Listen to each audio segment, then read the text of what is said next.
Hi, I'm Christopher Patino, APRN at VidaVital Medical.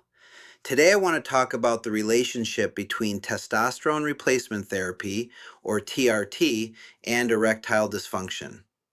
A lot of men assume that if they're experiencing ED, testosterone is the solution. Sometimes that's true, and sometimes it's not, and that's what we're going to clarify. TRT can be incredibly helpful when it's used for the right reasons and in the right patients. But when expectations aren't set correctly, men can be disappointed, or worse, put at risk.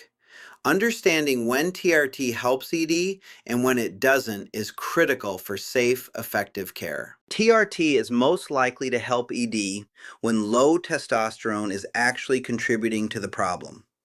This often includes men who have low libido, fatigue and low energy, mood changes, confirmed low testosterone on lab testing.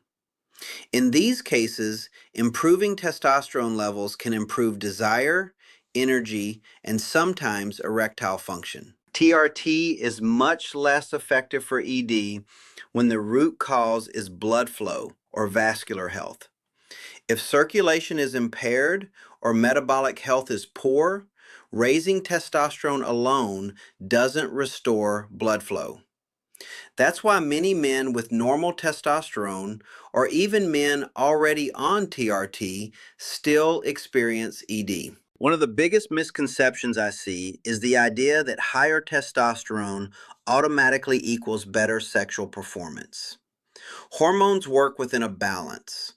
Too much testosterone can lead to side effects like elevated hematocrit, estrogen imbalance, and cardiovascular strain without improving ED. Before starting TRT, it's essential to confirm whether testosterone is actually low and whether it's contributing to symptoms. That requires proper lab work, not assumptions.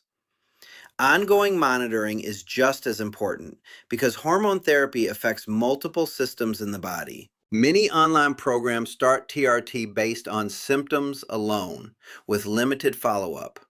That approach can miss underlying issues like metabolic dysfunction or cardiovascular risk, which may be the real cause of ED. TRT should never be a shortcut. At VidaVital Medical, TRT is part of a larger health evaluation. We look at hormones, metabolism, cardiovascular health, sleep, and lifestyle. Treatment plans are individualized and adjusted over time, not fixed or one size fits all. ED isn't just about performance. It's often a signal of what's happening in the body as a whole. TRT can be a helpful tool, but only when it's used appropriately and as part of a broader health strategy. If you're considering TRT for ED, the most important question isn't, will it work? It's, why is this happening in the first place? Understanding that difference leads to safer treatment and better outcomes. Feel alive again with VidaVital Medical.